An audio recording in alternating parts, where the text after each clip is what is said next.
السلام علیکم رحمۃ اللہ وبرکاتہ۔ میں ہوں آپ کا اپنا پیارا دوست اسرائیل خان، پھر سے حاضر ہوا ہوں the real history RH channel لے کر سلطان صلاح الدین ایوبی کی داستان۔ امید ہے آپ کو یہ کہانی اچھی لگتی ہوگی۔ آپ کا اپنا چینل ہے میرے دوستوں، اسے لائک، سبسکرائب، کمنٹ، شیئر ضرور کریے گا۔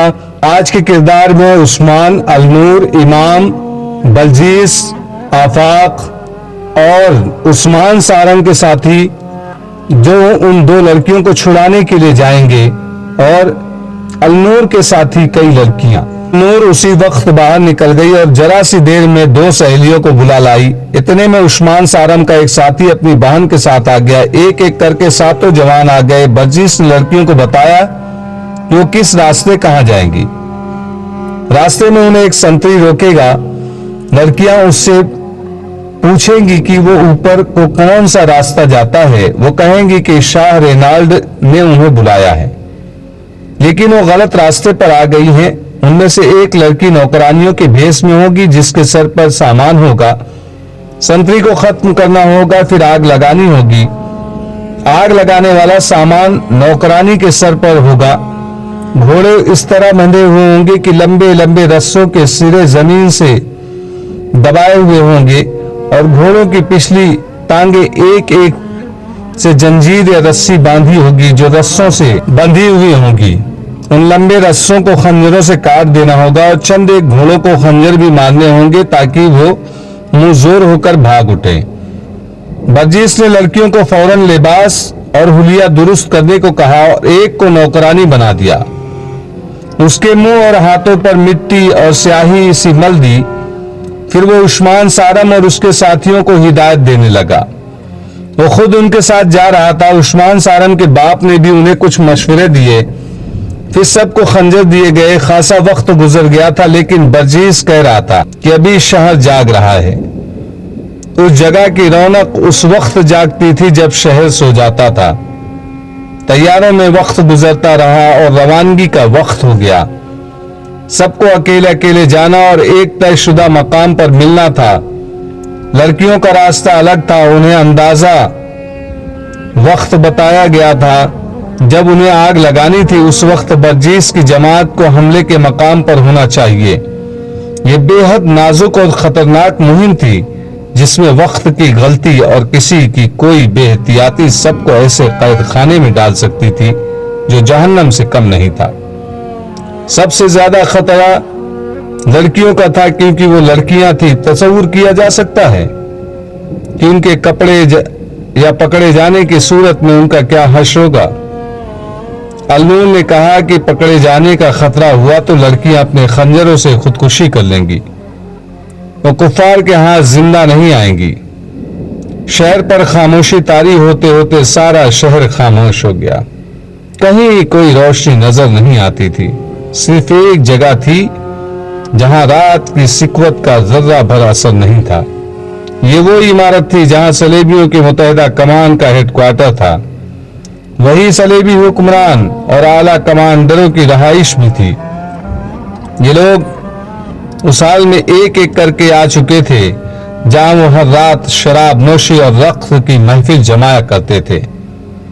اس رات ان کا موضوع دو نئی مسلمان لڑکیاں اور مال و اسباب تھا جو قافلے سے لوٹا گیا تھا۔ کسی نے پوچھا کہ یہ لڑکیاں کسی اور کام بھی آ سکتی ہیں؟ اس کا جواب ایک فوجی کمانڈر نے دیا کہ لڑکیاں بالغ ذہن کی ہیں، اس لیے انہیں جاسوسی وغیرہ کے لیے استعمال نہیں کیا جا سکتا۔ ایک کی عمر 16-17 سال ہے اور دوسری کی 22-23 سال۔ کچھ عرصہ تفریح کے لیے استعمال ہو سکتی ہیں، اس کے بعد انہیں اپنے دو فوجی افسروں کے حوالے کر دینا۔ ایک اعلیٰ کمانڈر نے کہا، وہ ان کے ساتھ شادی کر لیں گی۔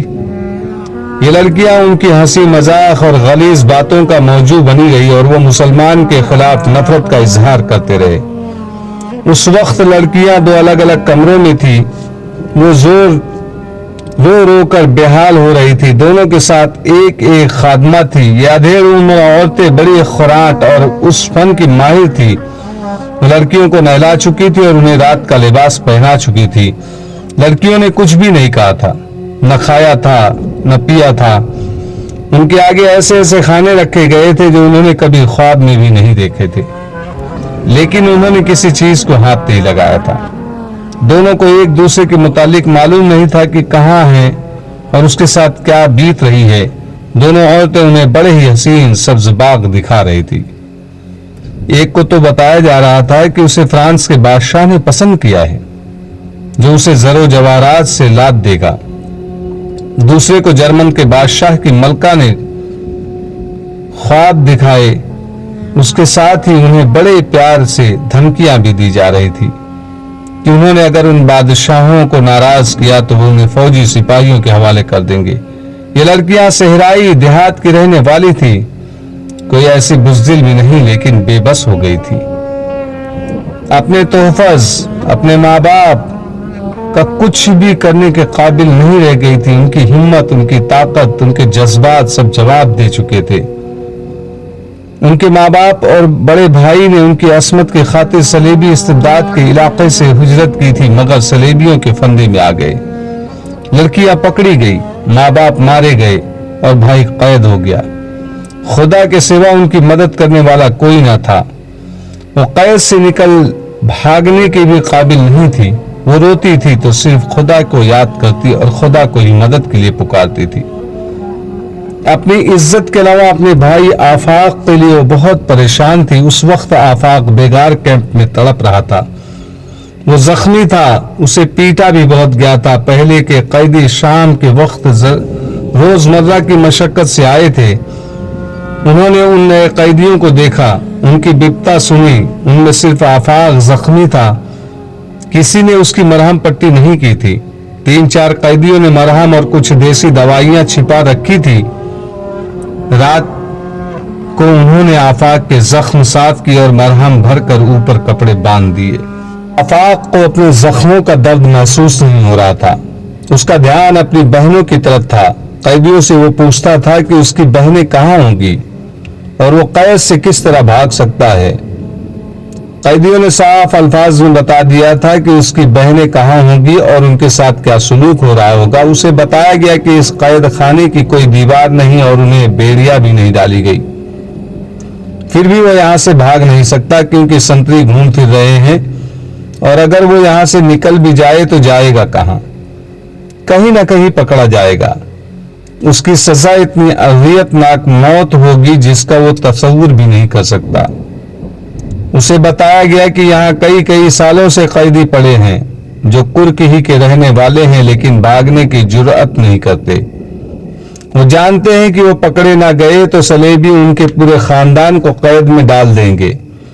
ان تمام مجبوریوں اور خطروں کے باوجود آفاق فرار اور بہنوں کو رہا کرانے کی سوچ رہا تھا۔ اس کا جسم چلنے کے بھی قابل نہیں تھا۔ قیدی دن بھر کے تھکے ماندے بے ہوش ہو کے نیند سو گئے اور آفاق جاگ رہا تھا۔ لڑکیاں پکڑی نہ گئی ہوں، عثمان سارم نے سرگوشی میں کہا۔ خدا کو یاد کرو عثمان، برجیس نے کہا۔ ہم اس وقت موت کے منہ میں ہیں، دل سے تمام خوف نکال دو اور خدا کو دل میں بٹھا لو۔ تمہیں دوسرے لڑکوں پر بھروسہ ہے؟ بھروسہ؟ عثمان نے کہا۔ ان کا فکر نہ کرو، مجھے لڑکیوں کا فکر ہے۔ خدا کو یاد کرو، برجیس نے کہا۔ ہم چوری کرنے نہیں آئے، اللہ مدد کرے گا۔ اس وقت عثمان سارم اور برجیس گھر میں نہیں تھے۔ وہ اس عمارت سے جس میں مغویاں لڑکیاں تھی اتنی دور جھاڑیوں میں چھپے ہوئے تھے جہاں سے عمارت انہیں اپنے سر پر کھڑی نظر آ رہی تھی۔ ان کے ساتھ ساتھی ان سے تھوڑی ہی دور بکھر کر انہی کی طرح چھپے ہوئے تھے۔ برجیس نے انہیں اچھی طرح بتا دیا تھا کہ کون سے اشارے پر انہیں کیا کرنا ہے۔ عثمان سارم کو ان 4 لڑکیوں کا غم تھا جو فوجی سامان اور گھاس کو آگ لگانے کے لیے گئی تھی۔ ان میں اس کی اپنی بہن النور بھی تھی۔ اس وقت تک آگ لگ جانی چاہیے تھی۔ توقع یہ تھی کہ اگر اسکیم کامیاب رہی تو آگ کے شعلے اٹھیں گے، پھیلیں گے۔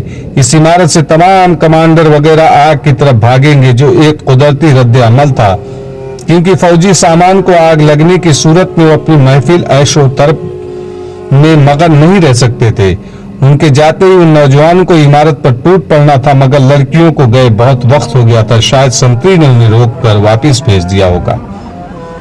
لڑکیاں بھی سنتری تک ہی نہیں پہنچی تھی کیونکہ وہاں سنتری تھا ہی نہیں۔ سنتری کا نہ ہونا خطرہ تھا